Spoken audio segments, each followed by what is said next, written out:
గత 3 సంవత్సరాలుగా వేసవి శిక్షణా శిబిరం అని ఒక హెడ్డింగ్ పెట్టి పిల్లలు పాశ్చాత్య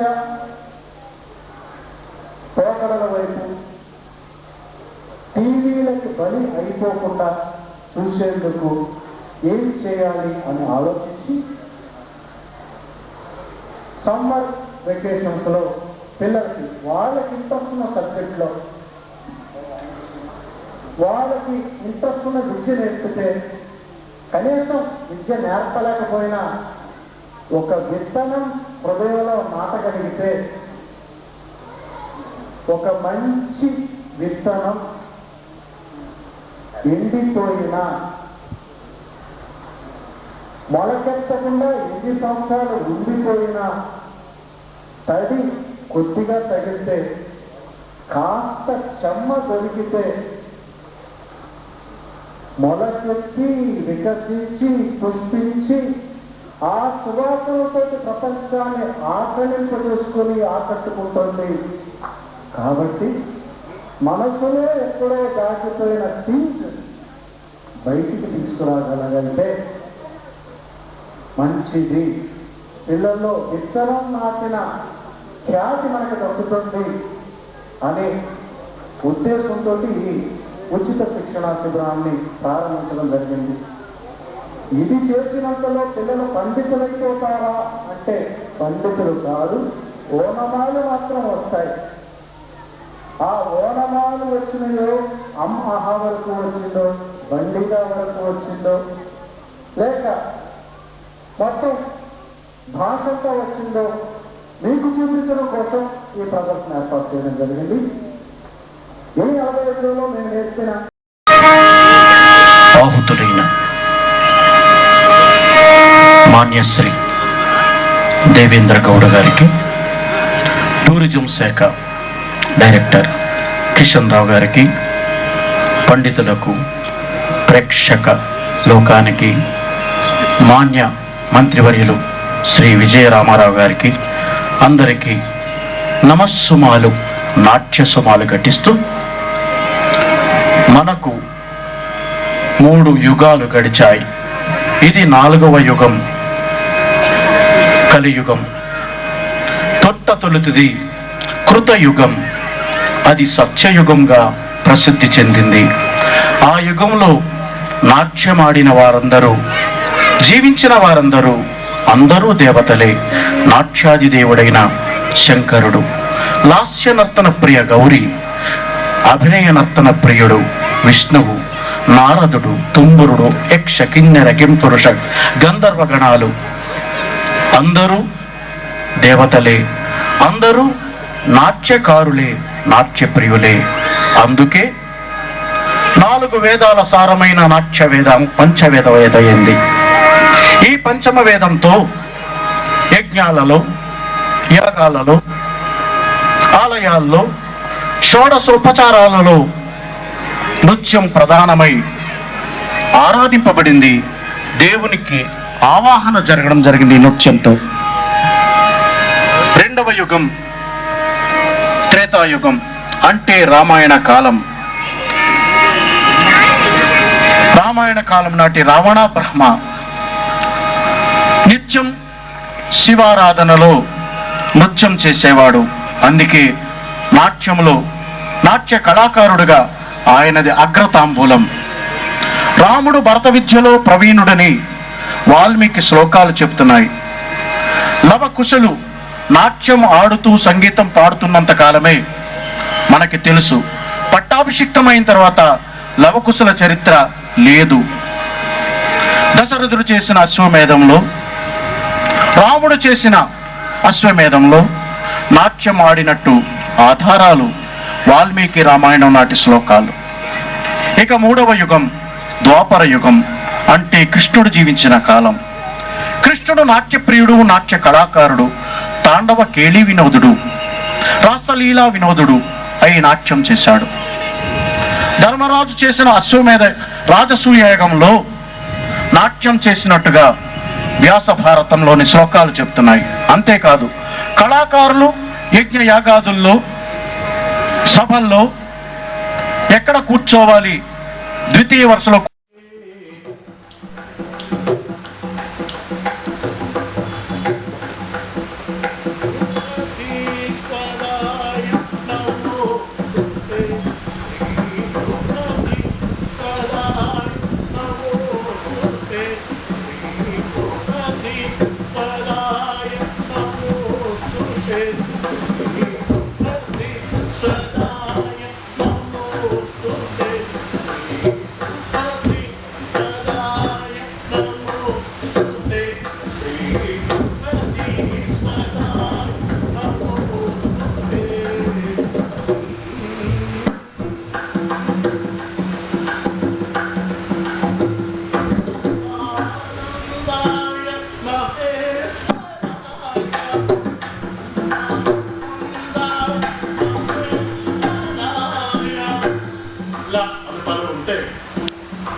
హలో, నమస్కారం అండి. ఎవరు మాట్లాడుతున్నారు? విశాఖపట్నం నుంచి రమణ మాట్లాడుతున్నామా. విశాఖపట్నం నుండి మీ పేరు సార్? రమణ గారు ఎలా ఉన్నారు? బాగున్నామ్మా. ఓకేనండి, మరి దుర్గాప్రసాద్ గారితో మాట్లాడతారా? మాట్లాడండి. నమస్కారం రమణ గారు, చెప్పండి. నమస్తే సార్, చెప్పండి. ఏం లేదు సార్, ఇప్పుడు అయ్యా మీరు చాలా నృత్యాలు అవన్నీ చేశారని వినడం మాకు చాలా సంతోషం ఉంది. కానీ ఇప్పుడు ప్రస్తుత కాలంలో ఇప్పుడు ఈ సంగీతం, ఈ డాన్సులు అవి ఉన్నాయి కదా, చెప్పండి. దానికి ఫుల్గా పిల్లలందరూ లోపడిపోయారు. శాస్త్రీయ సంగీతం ఇప్పుడు అప్పుడు ఆ రోజులు మళ్ళీ పిల్లలకు మనం తీసుకురాగలమా? తప్పకుండానండి. దాని గురించి ఏమైనా సలహాలు ఉంటే చెప్పండి. ఎప్పటికే మీరు పరిశీలించారో లేదో, ఎక్కువ మంది చీరలు కట్టుకోవడానికి మొగ్గు చూపుతున్నారు ఆడవాళ్ళు. ఏమండి అలాగే అంటే మీకు చెప్పాలంటే శాస్త్రం, ముఖ్యంగా భారతీయ శాస్త్రాలన్నీ జీవనది లాంటివండి. వీటికి చావు ఎండు లేదండి. మీరు చెప్పారా చూసారా, వెస్టర్న్ సాంప్రదాయం అనేది ఒక వేవ్ లాగా, అంటే వరదలాగా ఒక సీజన్లో వస్తుంది పోతుంది. కానీ జీవనది మాత్రం వరద నీరు ఎవరికి ఉపయోగపడదు, అడ్డొచ్చిన వాళ్ళు కొట్టుకుపోతారు, ఆస్తులు అన్నీ నష్టం అవుతాయి, కనీసం తాగడానికి కూడా పనికిరాదు. కానీ ఈ కింద ఉండే జీవనది ఉందే చూసారా, అది ఎప్పుడు నిత్యం మనం తినడానికి ఉపయోగపడుతుంది, తాగడానికి ఉపయోగపడుతుంది, అది మేలు చేస్తుంది. అలాగా మన శాస్త్రీయ సాంప్రదాయాలన్నీ మేలు చేసేవే కానీ ఆ వరద ఉధృతిలా వచ్చేవి నిలబడతాయని మీరు అనుకోవద్దు. మేము ఎప్పుడూ అనుకోము. ఎందుకంటే నాకు తెలిసి ఈ 10 సంవత్సరాల్లో speed dance, jazz, mass, break, speed, ఏవో రకరకాలు వచ్చినాయి. మనకు తెలిసినప్పుడు ట్విస్ట్, ర్యాక్ అండ్ రోల్, ఇన్ని రకాలు చూసాం తప్ప భరతనాట్యం లాగే ఉంది, ఆంధ్రనాట్యం లాగే ఉంది, కూచిపూడి లాగే ఉంది, ఆలయ లాగే ఉంది.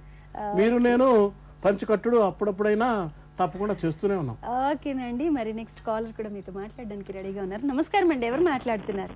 నమస్కారం అండి, నా పేరు మానగర్ర మల్లికార్జునరావు, రాజమండ్రి నుంచి మాట్లాడాను సార్. మేడం మల్లికార్జునరావు, నమస్కారం. చెప్పండి సార్. నమస్కారం సార్, చెప్పండి. ఈ రోజున మీతో మాట్లాడే భాగ్యాన్ని సప్తగిరి వారికి మా కల చేశారు. మీకు సప్తగిరి వారికి చేస్తున్న యాంకరింగ్ వారికి వెనకాల కాల్ ఇచ్చిన వారందరికీ కూడా కృతజ్ఞతలు. మీకు కృతజ్ఞతలు చెప్పాలి వెంటనే స్పందించడానికి. చెప్పండి మీ డౌట్ సార్. ఇప్పుడు మనకి నాట్యంలోను ఈ ఇప్పుడు హావభావాలు అనేటువంటివి వ్యక్తపరచడానికి తగ్గట్టుగా ఆ యొక్క నాట్యంలో ఉండేటువంటి భంగి పనులు చూపిస్తూ హావభావాలు కొద్దిగా తక్కువ అవుతున్నాయనేటువంటి ఒక నానుడి కొంచెం కనిపిస్తోంది. దీనికి ఎట్లా చేస్తే బాగుంటుంది, వాళ్ళకి సరైనటువంటి యొక్క సౌకర్యాలు ఏం కల్పిస్తే బాగుంటుంది అనేది మీ ద్వారా తెలుసుకుందని ఫోన్ చేశాను సార్. సో డాన్స్ ఆంగిక అభినయం ఎక్కువైపోయి నాట్యం 4 రకాల అభినయాలు ఉంటాయండి ప్రపంచంలో. ఏ మనిషి బ్రతకడానికైనా 4 అభినయాలండి. ఆంగికాభినయం, వాచకాభినయం, ఆహార్యాభినయం, సాత్వికాభినయం. అయితే మనకిప్పుడు పిల్లలు చాలా బిజీ లైఫ్ అండి. మీరు 8 గంటలే ఉద్యోగం చేస్తారు, మధ్యలో రిలాక్సేషన్ కోసం టీ, కాఫీ, సిగరెట్ వంటివి మీకు అలవాటు. కానీ పిల్లలు ఇవాళ 12 గంటలు జైలు లాంటి ఒక గదిలో 4 కూర్చుండే బెంచ్లో పక్కకి తల తిప్పడానికి కూడా వీలైనంత జైలు గదిలో మనం పిల్లల్ని డబ్బులు ఇచ్చి పెడుతున్నామండి. లక్షలు ఖర్చు పెట్టి వాళ్ళ పేరెంట్స్ సాక్రిఫైస్ చేసి పిల్లల్ని జైల్లో తోస్తూ ఉంటే ఆ ఎడ్యుకేషన్ సిస్టంలో పిల్లలు ట్రస్ట్కు లోనయ్యి ఎవరైనా 100కి 10 మంది పిల్లలు శాస్త్రీయ నృత్యం నేర్చుకోవడానికి వస్తే వాళ్ళు ఎక్సర్సైజ్ లాగా డాన్స్ చేసి వెళ్ళిపోవడానికి మాత్రమే చూస్తున్నారు తప్ప మీరంటగా సాత్విక అభినయానికి వస్తే దానికి ప్రత్యేకమైన తర్ఫీదు కావాలి. ఆ తర్ఫీదు పొందడానికి సమయం కావాలి. ఆ సమయాన్ని పేరెంట్స్ పిల్లల చేత వెచ్చించేలా చేయవలసిన బాధ్యత ఇవాళ తల్లిదండ్రులు. ఓకే అండి, thank you so much for calling అండి. మల్లికార్జునరావు గారు మాకు రెగ్యులర్ కాల్ రండి. దూరదర్శన్ లో ఎలాంటి మంచి ప్రోగ్రామ్ అయినా కాల్ చేసి ఎంకరేజ్ చేస్తూ ఉంటారు. అలాంటి వాళ్ళు ఉండబట్టి మీరు ఇలాంటి కార్యక్రమాలు చేయగలుగుతున్నారు. ఓకేనండి, మీరు ఇప్పటి వరకు డాన్స్ కి సంబంధించి ఏ పుస్తకాలు రాశారు?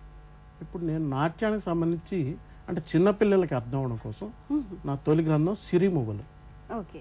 అలాగే కొద్దిగా డాన్స్ తెలిసిన వాళ్ళకి అర్థమయ్యేలాగా ఆంధ్రులు నృత్యకళ. ఆ తర్వాత నేను ఆలయ నృత్యం బేస్ చేసుకుని దీని హిస్టరీ అంతా చెప్పాలని, అసలు భరతనాట్యం అంటే ఎప్పుడు పుట్టింది, కూచిపూడి ఎప్పుడు పుట్టింది, ఒడిస్సీ ఎప్పుడు పుట్టింది, మోహినియాట్టం ఎప్పుడు పుట్టింది, ఇవంతా పరిశోధనాత్మకంగా సేకరించి ఆలయ నృత్యం అని ఒక పుస్తకాన్ని రాశాను. అది కూడా మంచి పేరు తెచ్చింది. అలాగే నాట్యం గురించే కాకుండా ప్రాచీన కాలంలో ఉండే 15వ శతాబ్దంలో కృష్ణదేవరాయల ఆస్థానంలో కుప్పాయి అనే ఒక ఆవిడ ఆస్థానార్థిగా ఉండేవారు. ఆవిడ ఎంత విద్వాంసరాలైతే ఆ ఆస్థానంలో నాట్యం చేయగలిగింది. అంతేకాకుండా అష్టదిగ్గజాలే కృష్ణదేవరాయల తర్వాత మనకి కనిపించలేదు. కానీ కుప్పాయి వంశం వాళ్ళు 3 తరాలు ఆ స్థానాల్లోనే నాట్యాచార్యులుగా ఉన్నారు. 4వ తరం అమ్మాయి సన్యసించి నేను తిరుపతి వెంకటేశ్వర స్వామికి అంకితం అయిపోతానని వాళ్ళని ఒప్పించి తిరుపతి దేవస్థానానికి అంకితం అయిపోతే అచ్యుతరాయలు స్వయంగా వచ్చి శాసనం రాశాడు. అది నేను సేకరించి రీసెర్చ్ చేసి పుష్పాంజలి అనే ఒక నవల రాశాను. ఓకే సార్, మీతో మాట్లాడడానికి ఇంకో కాలర్ కూడా రెడీగా ఉన్నారు. పాపం వాళ్ళు ఎదురు చూస్తుంటారు ఎప్పుడు ఈ అమ్మాయి మాట్లాడడమే కాకుండా మాకు ఛాన్స్ ఇవ్వాలి అని. నమస్కారం అండి, ఎవరు మాట్లాడుతున్నారు? Madam please. విజయవాడ నుంచి రాజశేఖర్ మేడం. రాజశేఖర్ గారు ప్లీజ్ మీ టీవీ వాల్యూమ్ తగ్గించండి, లేదంటే లైన్ కట్ అయిపోతుందండి. అయ్యా నమస్కారం, రాజశేఖర్ గారు చెప్పండి. సార్ కూచిపూడి గొప్పదంటారా, భరతనాట్యం గొప్పదంటారా సార్? కూచిపూడి గొప్పదంటారా, భరతనాట్యం గొప్పదంటారా? ఏమండి ఎడం చేయి గొప్పదా, కుడి చేయి గొప్పదా? సార్ రెండు ఒకటే, రెండు ఉండాలి. ఏమండి కూచిపూడి అంటే మనం చెప్తే కూచిపూడి కుడి చేయి లాంటిది, భరతనాట్యం అనేది ఎడం చేయి లాంటిది. కూచిపూడి కొద్ది రఫ్ గా ఉంటుంది మగవాళ్ళలాగా, ఎడం చేయి కొద్ది సాఫ్ట్ గా ఉంటుంది ఆడదానిలాగా. మీరు అర్థం చేసుకోండి, అంటే మీరు అర్థం చేసుకోండి. కూచిపూడి ఒక 30 సంవత్సరాల క్రితం వరకు పురుషులు మాత్రమే నర్తించిన బృంద నృత్యం, బృంద నాటక సాంప్రదాయం. ఏమండి భరతనాట్యం అనేది ఏకపాత్ర కేళిక, ఆడవాళ్ళకి మాత్రమే చేసేది. అది అందువల్ల నేను మీకు పోలిక కూడా చెప్పాను, కుడి ఎడమ చేయి, 2 చేతులు లేకపోతే మనిషి వికలాంగుడు అయిపోతాడు. అలాగే మనకి 2 సాంప్రదాయాల్లో ఏది తక్కినా మన సాంప్రదాయం వికలాంగ సాంప్రదాయం అయిపోతుంది. ఓకే అండి, thank you so much for calling. బాగా చెప్పారు. అలాగే డాన్స్ కి సంబంధించిన బుక్సే కాకుండా ఇంకా కొన్ని బుక్స్ కూడా రాశారు. అంటే డాన్స్ ని బేస్ చేసుకుని హిస్టారికల్ నవల్స్ రాశారు. వాటి గురించి మాట్లాడే ముందు ఇంకో కాలర్ మీతో మాట్లాడడానికి రెడీగా ఉన్నారు. నమస్కారం అండి, ఎవరు మాట్లాడుతున్నారు? నమస్కారం అండి, ఎవరు మాట్లాడుతున్నారు? హలో సప్తగిరి కార్యక్రమానికి స్వాగతం. టీవీ వాల్యూమ్ ని తగ్గించి ఫోన్ లో మాట్లాడండి. నమస్తే మేడం, నా పేరు శ్రీనివాస్ అండి. ఎక్కడి నుండి కాల్ చేస్తున్నారు శ్రీనివాస్ గారు? నేను గూడూరు మేడం, నెల్లూరు డిస్ట్రిక్ట్ నుంచి ఓకేనండి, డాక్టర్ దుర్గాప్రసాద్ గారితో మాట్లాడండి. సార్ నమస్కారం అండి. అయ్యా నమస్కారం అండి. నా పేరు శ్రీనివాస్ సార్. శ్రీనివాస్ గారు చెప్పండి, నేను చెప్పండి. బ్లైండ్ ఆర్గనైజేషన్ రన్ చేస్తున్నాను. ప్లస్ విశ్వనాథ్ సార్ గారిని కూడా ఆల్రెడీ కలిసాను. నేను black the colours of music అన్న ప్రోగ్రామ్ లో నేను సింగర్ గా పాడాను. ఆ ప్రోగ్రామ్ లో అయితే మీరు కళాకారులే? అవును సార్, నేను సింగర్ ని అండ్ బ్లైండ్ పర్సన్ అన్నమాట. నేను ఆర్కెస్ట్రా రన్ చేస్తున్నాను. సో మీలాంటి మహానుభావులతో ఈ రోజు నేను పరోక్షంగా మాట్లాడడం చాలా ఆనందిస్తున్నాను. సో మంచి కార్యక్రమాన్ని ఏర్పాటు చేసిన సప్తగిరి వారికి మరొకసారి ధన్యవాదాలు. థ్యాంక్ యూ అండి. చెప్పండి మీ సందేహం. ఈ భరతనాట్యం మీరు ఇలాంటి సినిమా రంగంలో మీ వైవిధ్య ఇంకా ప్రదర్శనని చూపించి మన యువతరానికి ఆదర్శంగా నిలవాలని నేను అనుకుంటున్నాను సార్. మీరు సినిమా రంగమే ఎందుకు అనుకుంటున్నారు అలా? అంటే ఇప్పుడు సినిమా రంగంలో చాలా మంది ప్రేక్షకులు ఎక్కువ శాతం సినిమాలు చూస్తూ ఇప్పుడు మారుతూ ఉంది కనుక సో ఇందులో కొంత మార్పుని మీరు తీసుకురాగలరేమో, చైతన్యవంతం చేయగలరేమో అన్న ఒక చిన్న ఆకాంక్ష. ఏమండి, చలనచిత్రం అనేది చాలా కాస్ట్లీ అఫైర్. ఇవాళ మీరు చూస్తూ ఉంటే 50 కోట్ల పిక్చర్, 100 కోట్ల పిక్చర్లు చూస్తున్నాం. అయితే విశ్వనాథ్ గారు లాంటి 10 కోట్ల రూపాయల డైరెక్టర్ గారు కూడా విరామం తీసుకుంటున్న సమయం అది. అంటే ప్రేక్షకుల్లో మార్పు వస్తే, ఈ మధ్యకాలంలో మీరు చూసే ఉంటారు దేవాలయం అనే పిక్చర్ కూడా అది అనుకున్నంతగా సక్సెస్ అవ్వలేదు. అంటే సాంప్రదాయాన్ని చూడడానికి ప్రజలు అంతగా ఇష్టపడలేదేమో. మళ్ళీ సాంప్రదాయం వైపుకి వచ్చినప్పుడు తప్పకుండా ఇప్పుడు మేము సాధ్యమైనంత వరకు ప్రచారం చేస్తున్నాం. ప్రజలు కూడా ఇవాళ 10% ఉన్న ప్రజలు 90% వచ్చినప్పుడు తప్పకుండా మీరు అన్నట్టుగా మీడియా రంగంలోకి వస్తారు. ఓకే అండి, thank you so much for calling అండి శ్రీనివాస్ గారు. మరి నెక్స్ట్ కాలర్ కూడా రెడీగా ఉన్నారండి మీతో మాట్లాడడానికి. అమ్మ నమస్కారం, ఎవరు మాట్లాడుతున్నారు? నమస్తే అండి, నా పేరు ఫణి హరిత, హైదరాబాద్ మల్కాజ్గిరి నుంచి. ఓకే హరిత గారు మాట్లాడండి. మరి దుర్గాప్రసాద్ గారు మీతో మాట్లాడడానికి రెడీగా ఉన్నారు. నమస్కారం గురువు గారు. హరిత గారు చెప్పండి. అది నేను ఇప్పుడు నేర్చుకుంటున్నాను కూచిపూడి. అంటే ఇంతకుముందు కొన్ని నేర్చుకున్నాను, మళ్ళీ ఇప్పుడు నేర్చుకుంటున్నాను వేరే దగ్గర. సో ఒక్కొక్క దగ్గరికి వెళ్ళినప్పుడల్లా ఒక్కొక్కది అంటే జతీశ్వరం కానీ ఏదైనా నాట్యంలో ఏదైనా చెప్పడం కానీ ఒక్కొక్క ఐటెం ఒక్కొక్క దగ్గర ఒక్కొక్క విధంగా చెప్తున్నారు. సో మాలా నేర్చుకునే వాళ్ళకి ఎక్కడ ఎలా నేర్చుకోవాలో అర్థం కావట్లేదు. అంటే ఏది కరెక్ట్ అర్థం కావట్లేదు. అమ్మా, అంటే కూచిపూడి ఖచ్చితంగా చెప్పే వాళ్ళందరూ ఒకే విధంగా చెప్తున్నారు. అలాగే ఆంధ్రనాట్యం చెప్పే వాళ్ళందరూ ఒకే విధంగా చెప్తున్నారు. కానీ శిష్యుల దగ్గరికి వచ్చేసరికి దానిలో పలచన పెరిగిపోయి, అది మంది ఎక్కువైతే మధ్యన పలచన అవుతుంది అంటారుగా, అలాగే పలచన పెరిగిపోయి వాళ్ళ సొంత ఊహలు జోడించి వాటిని కొద్దిగా శాస్త్రం తెలియక, లేకపోతే మేము ఇలా చేస్తే తప్పు ఏంటని ఒక రకమైన అహంభావం వల్ల కొద్దిగా విద్య పక్కదోవ పట్టి ఉండొచ్చు. కానీ మీరు మంచి గురువుని సెలెక్ట్ చేసుకొని వెళ్ళినట్టయితే అందరు గురువులు ఒకలాగే చెప్తున్నారు. మీరు చెప్పిన జతీశ్వరం కానీ అలాగే బ్రహ్మాంజలి కానీ ఇవన్నీ కూచిపూడి గురువులు అందరూ ఒకేలాగా చెప్తున్నారు. ఓకే అండి, thank you so much for calling అండి. సార్ మీతో ఇంకో విషయం కూడా మాట్లాడాలండి. నాట్యాచార్యులుగా మీరు ఏ దేశాల్లో సత్కారాలని పొందారు? నేను నాట్యాచార్యుడిగా Sri Lanka, Malaysia, Singapore, Bhutan, Thailand, Nepal ఎక్కువగా వెళ్తూ ఉంటాను. ఎందుకంటే నేపాల్లో నాకు అభిమానులు ఎక్కువ ఉన్నారు. నేను ప్రదర్శించిన డెమాన్స్ట్రేషన్ అక్కడ ప్రైమ్ మినిస్టర్ చూసి అది ఆ సదస్సు కూడా తూర్పు ఆసియా దేశాల సదస్సు. ఆసియా దేశాల్లోని పండితులందరికీ సంబంధించిన సదస్సులో నేను అభినయం చేసి ఇది ఆలయ నృత్యం అని చెప్తే వాళ్ళు సదస్సులో వచ్చిన వాళ్ళకి కొంతమందిని సెలెక్ట్ చేసుకొని సత్కారం చేస్తారు.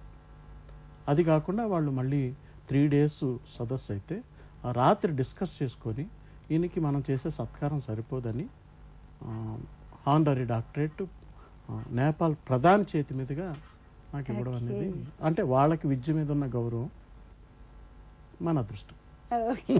ఇప్పటి వరకు మీరు స్వీకరించినటువంటి అవార్డ్స్ ఏంటి? నేను ఇంచుమించు 100 అవార్డులు తీసుకున్నానమ్మా. ఇప్పటికీ నన్ను సత్కరించిన ఆంధ్రదేశ్ ముఖ్యమంత్రులే 6. మొన్న ఈ సంవత్సరం కూడా నేను ఉగాది విశిష్ట పురస్కారం అందుకోవడం జరిగింది కిరణ్ కుమార్ రెడ్డి గారి చేతి మీదుగా.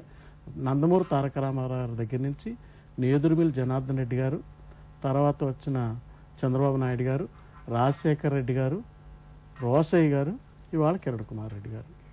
ఓకేనండి. సో దుర్గాప్రసాద్ గారు, మీతో మాట్లాడడం చాలా సంతోషంగా ఉంది. మిమ్మల్ని ఇంకా చాలా విషయాల గురించి అడగాలని ఉంది, కానీ సమయం చాలా తక్కువగా ఉండడం వల్ల మళ్ళీ కలుద్దాం అండి. మరి ఇప్పటి వరకు మీ అమూల్యమైనటువంటి సమయాన్ని మా దూరదర్శన్ ప్రేక్షకుల కోసం. నృత్యం వేరు, నాట్యం వేరు. నాట్యం అనేది నాటక ప్రక్రియ నుంచి వచ్చింది.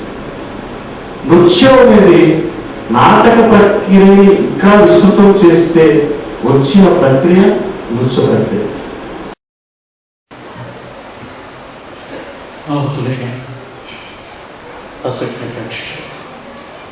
నా చిన్న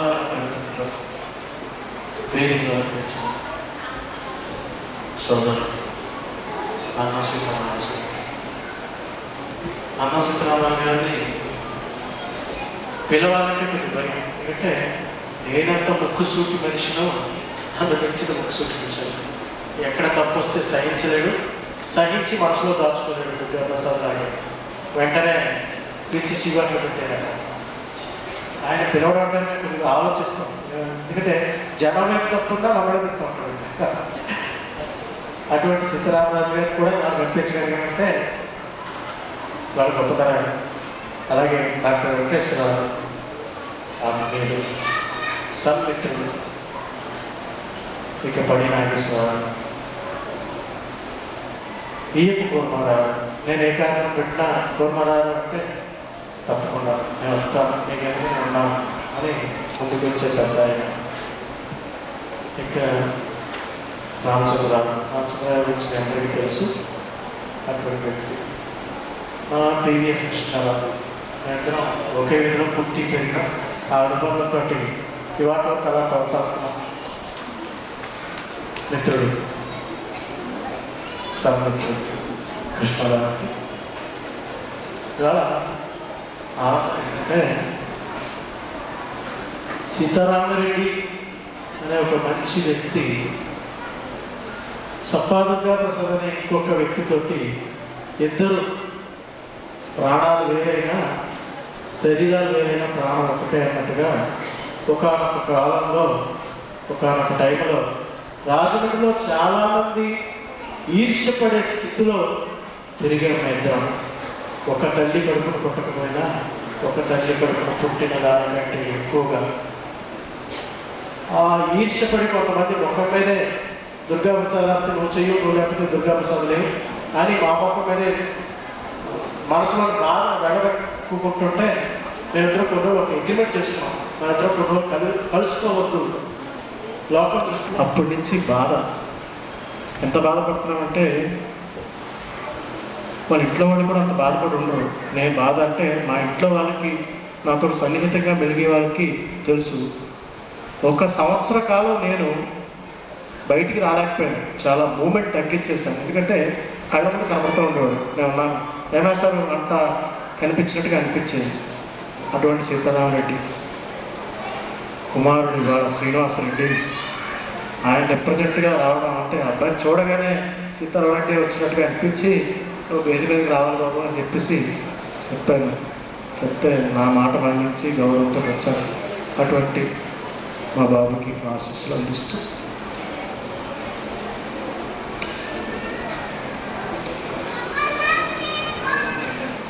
ఇవాళ ఎంతో సాధించాం, ఎంతెంతో సాధించాం.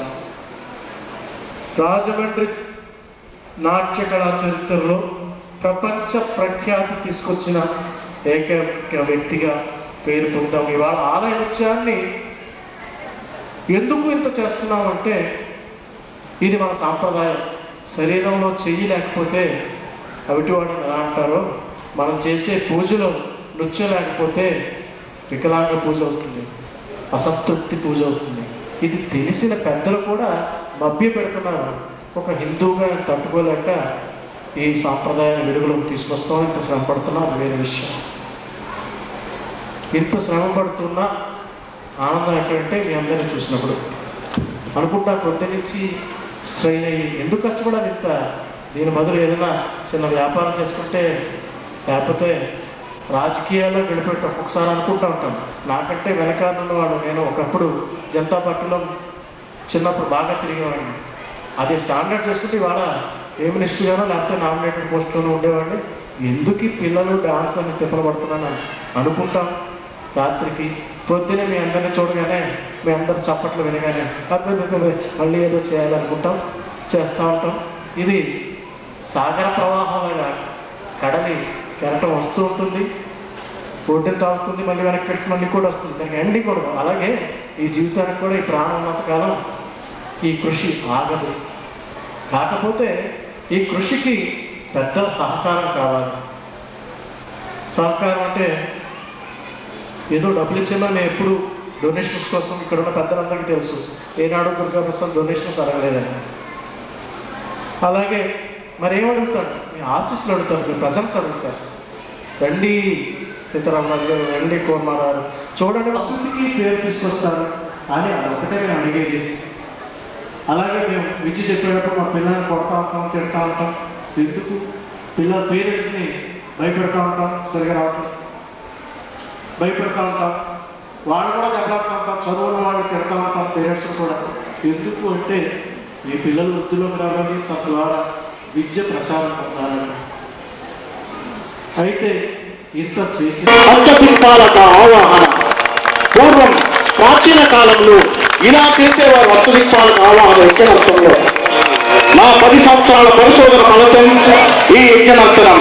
ప్రపంచంలో ఒకే ఒక్క నాట్యాచారుడు ఉన్నాడు ఈ యజ్ఞనర్తనాలు తెలిసినవాడు, అది సప్పా దుర్గాప్రసాద్ ఒక్కడే అని ప్రపంచానికి సవినయంగా సగర్వంగా మనవి చేస్తూ, ఇలా చెయ్యండి పెద్ద పెద్ద స్వామీజీలు, యజ్ఞం అంటే ఇది, ఇలా చేస్తే దేవత కరుణిస్తాడు.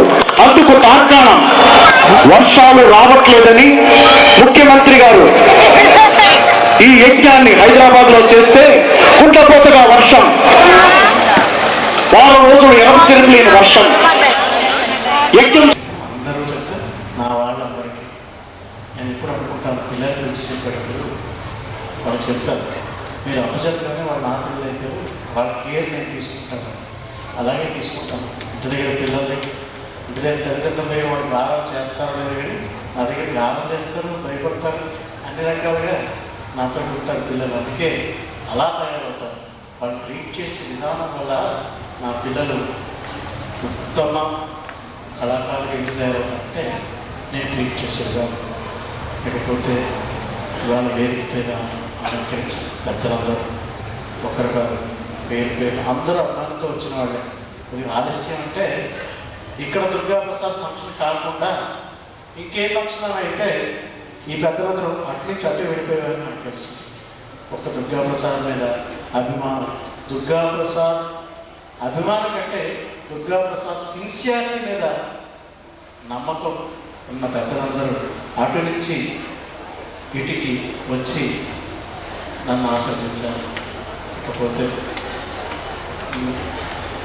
మన డాక్టర్ దుర్గాప్రసాద్ అన్న ఖచ్చితంగా కళాకారుడిగా నేను ఎందుకు చెప్తున్నంటే, కళాకారుడికి ఒక రకమైన పొగరు, ఆ పొగరు లేకపోతే కళాకారుడు కాదు. ఆ పొగరున్న కళాకారుడు నేను. అందుకే చెప్తాను, ఈ రాజమండ్రిలో ఈ జిల్లాలో రాష్ట్రపతి వంటి ప్రముఖుడ ప్రశంసలు పొందిన మొట్టమొదటి నాట్యాచార్య నేను గర్వంగా చెప్తాను.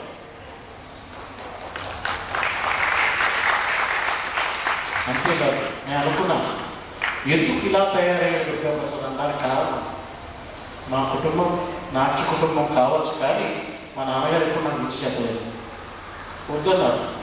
మా ఆస్తులన్నీ ఈ కళలో ఉండడం వల్ల పోయింది. ఆ బాధ మా నాన్నగారు ఉండి ఈ విద్య నీకు వద్దు, నువ్వు ఉద్యోగం తీసుకోవాలి, ఉద్యోగం చదువుకున్నాను, ఉద్యోగం తీసుకున్నాను.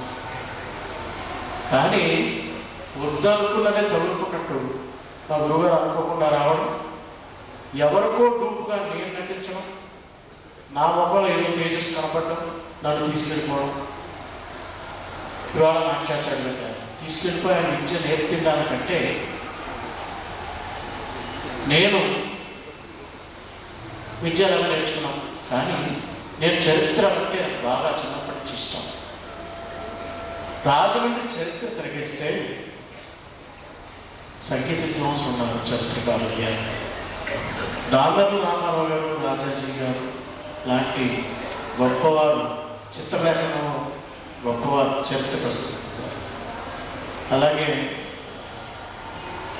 గేమ్స్లో కూడా జ్ఞాపక సుబ్బారావు గారు ఇలాంటి వాళ్ళందరూ ఎందరో ఉన్నారు. కానీ ఒక్క నాట్యాచారం కూడా చరిత్రలో నిలబడలేదు.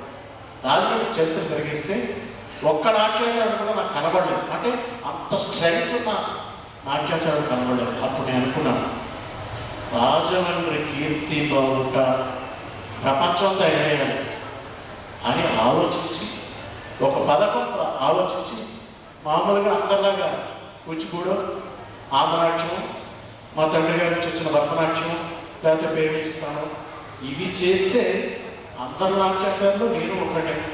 అది కాదు, నాకంటూ ప్రత్యేకత ఉండాలి. ఒక్క బాట వేయాలంటే ముందు నడవాలి. నడిచేటప్పుడు ముళ్ళ పొదలు తగులుతాయి, చెట్టు కొమ్మలు తగులుతాయి, కాళ్ళు గుచ్చుకుంటాయి, దెబ్బలు తగులుతాయి. కానీ ఒక్కడు నడిస్తే ఆ తర్వాత నడిచే వాళ్ళు సుఖపడతారు. అంతేకాకుండా అద్భుతమైన హైందవ కళ ఆలయ సాంప్రదాయం.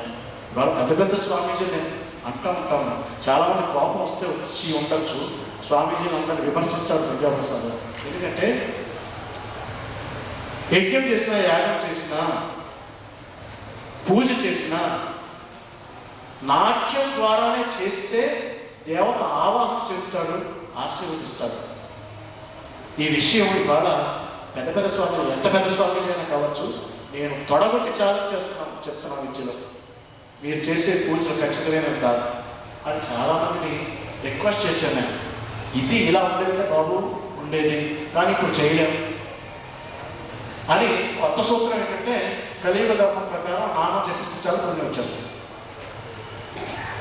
నామం జపిస్తే పుణ్యం వచ్చేసేలా ఉంటే ఇక నిత్యం అనుకుంటూనే ఉంటాం. మరి గుడికి వెళ్ళేందుకు, పూజ చేయడానికి, యజ్ఞం చేయడానికి, యాగం చేయడానికి, అభిషేకాలు చేయడానికి ఎన్ని డిగ్రీలు, ఎన్ని పీజీలు, ఎన్ని చేసినా ఇంకా తనివి తీరని విద్యాదాహం మా రామారెడ్డి గారిది. ఇక సీతారాం భార్గవ్ గారు మా నాన్నగారికి సహచరులు, సహాధ్యాయులు. అటువంటి సీతారాం భార్గవ్ గారు నాకు మా గురువుగారి తర్వాత, మా నాన్నగారి తర్వాత అంతగా ఆదరించిన మా సోదరుడు మా కళాకృష్ణ. మీ అందరికీ నమస్సుమాలు తెలియజేస్తూ, రాజమండ్రి సాంస్కృతిక రాజధాని. ఈ రాజధానిలో పొరపాటున సంగీతం నేర్చుకోవాలంటే ఒక సంగీతం టీచర్ లేరు, ఇన్స్ట్రుమెంట్ కావాలంటే ఒక ఇన్స్ట్రుమెంట్ నేర్చుకునేవాళ్ళు లేరు. నేను ఇన్స్టిట్యూషన్ పెట్టకముందు మంచి నాట్యాచారులు కూడా లేని రాజమండ్రి నగరంలో రాజమండ్రిని ఏదో ఒక స్థానం ప్రపంచ చిత్రపటంలో, రాజమండ్రికి నాట్య కళారంగంలో ఒక స్థానం ఆపాదించడం కోసం ఎన్నో త్యాగాలు చేసి ఈ రాజమండ్రిలో గత 29 సంవత్సరాలుగా విద్య నేర్పుతూ, విద్యను పరిశోధిస్తూ, విద్య మీద గ్రంథాలు రచిస్తూ, అది కాకుండా ప్రపంచ నాట్య కళా చరిత్రలో ఏ నాట్యాచార్యుడు చేయలేని ఒక ఘనకార్యాన్ని తరతరాలు నిలిచిపోయేలాగా ఒక పార్కు రూపంలో రూపొందించి, ఆ పార్కులో ఇవాళ నాకు విద్య నేర్పిన మా గురువుగారు, నన్ను కన్న తండ్రి, నా తొలి గురువు, మా నాన్నగారి విగ్రహాలు ప్రారంభించుకోవడం నా పూర్వజన్మ సుకృతం. ఈ పెద్దల అండదండాన్ని మనవి చేస్తూ, ఈనాటి ఈ కార్యక్రమానికి విచ్చేసిన అందరికీ పేరు పేరున నమస్సుమాలు ఘటిస్తూ, ముందుగా మా గురువు గారికి వీరనాట్యం, గరగలు అంటే ఈ జిల్లాలో చాలా ఇష్టం. వాటిని పరిచయం చేసింది అకాడమీకి మా నాన్నగారు. అందుకని వాళ్ళిద్దరికీ ఇష్టమైన ఆ గరగలు, వీరనాట్యం ఇవాళ ప్రదర్శించి వాళ్ళ ఆత్మలు ఎక్కడున్నా ఇవి వచ్చి చూడాలి అనే ఉద్దేశంతో నేను పిలవగానే వచ్చిన మా నాగబాబుని, ఇంత ఒత్తిడిలో కూడా నా మీద గౌరవంతో ఇచ్చేసిన మా శేషారెడ్డి గారికి, మా చంద్రారెడ్డి గారికి, బుడ్డిగి శ్రీనివాస్ గారికి, మా కృష్ణకుమార్ గారికి, మురళీ ప్రభా భారతి గారి గురించి 2 ముక్కలు చెప్పమన్నారు. ఆవిడని పరిచయం చేయాలంటే కాకతీయ విశ్వవిద్యాలయంలో ప్రొఫెసర్ స్థాయిలో ఉంటూ అనేక సామాజిక కళా కార్యక్రమాల్లో పాల్గొంటూ నటరామకృష్ణ గారిని స్ఫూర్తిగా తీసుకొని ఆయన దగ్గర కొంతకాలం విద్య అభ్యసించి అందుకోసం తృప్తి పడకుండా ఆయన జీవితం మీద రీసెర్చ్ చేసి డాక్టరేట్ సంపాదించి ఇంచుమించు 2000 పేజీల సుదీర్ఘమైన పిహెచ్డి సమర్పించడం, డాక్టరేట్కి ఆవిడ చేసిన విషయం. ఇంచుమించు 3 సంవత్సరాలు అహోరాత్రులు శ్రమించి ఆయన గురించి తెలియని విషయాలు ఎన్నో ఆమె ఆ పిహెచ్డి థీసిస్లో సబ్మిట్ చేయడం జరిగింది. ఆయన కూడా, మా గురువుగారు కూడా ఆయన మీద చాలామంది చేశారు. గోపీనాథ్ రెడ్డి గారు చేశారు, అంతమంది ఇంకొకరు ఎవరో చేసినట్టున్నారు. అయినా కూడా ఆమెకున్న శ్రద్ధను ఆయన పరిశీలించి ప్రతిరోజు ఆవిడతో మాట్లాడి, ఓపిక లేకపోయినా అనారోగ్యం కృంగదీస్తున్న ఆవిడ థీసిస్ కావలసిన సమాచారాన్ని అంతటిని ఆయన స్వయంగా అందించడం జరిగింది. పుత్రికా సమానంగా భావించి ఆవిడ్ని ఆదరించడం జరిగింది. అది పూర్తయిపోవాలి, ఆయన చేతే చేయించాలనుకున్నాం. కానీ మా దురదృష్టం ఆయన గతించిన తర్వాత చేయాల్సి వచ్చింది. కానీ మా అదృష్టం ఏంటంటే ఆయన బెడ్ మీద ఉండగా ఇంకా